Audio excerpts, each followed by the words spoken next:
We all know the 4th of July weekend is a big time for picnics and cookouts. They're a lot of fun, but food safety is definitely something that you don't want to ignore. And here to tell us some important tips, we're pleased to welcome two Extension Service Family and Consumer Sciences agents, Jody Paver, who's going to help us with some of the food safety issues, and also Lucy Hockersmith, who's going to talk about grilling safety and some of those important things. Thank you both for being with us today. Thank you. Thank you. We'll start with getting the food ready and all those prep things that people need to know about if you're packing food or getting it ready for a picnic, right? Food safety starts when you are planning your menu. So you really need to be thinking about what foods you're going to be preparing, how you're going to keep those cold if they need to be chilled, and also how long they need to be chilled. When you're preparing foods, you need to think about recipes such as this coleslaw that's been made with a balsamic vinaigrette dressing, because it's going to hold the temperature a lot better and be able to not get those nasty foodborne illnesses as if you made it with the mayonnaise. So you can also use this for your potato salad or your coleslaw.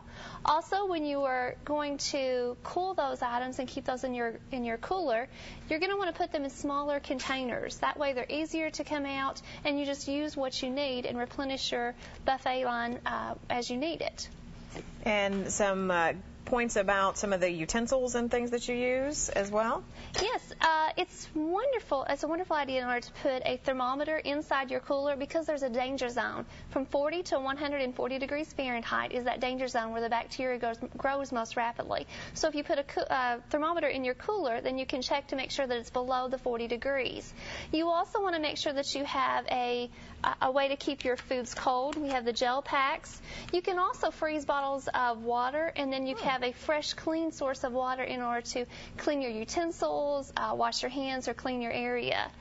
There's also some other items that have freezer packs built in. This is a tray for deviled eggs, and it actually has a one of those. freezer That's pack. the neatest It's thing wonderful. in the world. Yes. Yes. And cutting boards. I was just asked by somebody last week about some of the issues with cutting boards and separating and keeping those clean. Yes, you have to make sure that you keep your food separate. It's a wonderful idea in order to have two cutting boards. I use the red one for meats. That way you know it's always ready for your meats.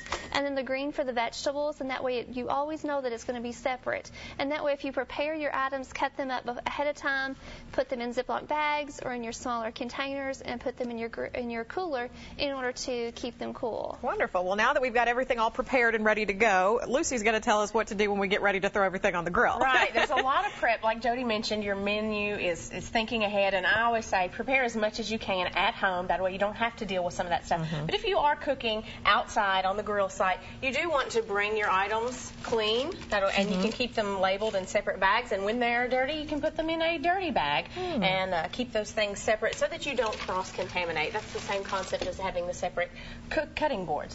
When you're cooking, it's very, very important to have access to clean water. If you can set up a hand washing station, that's always good. Just use a small cooler and run water, and you can wash your hands with soap and water. If you don't have access to water, then sanitizer is the next best thing.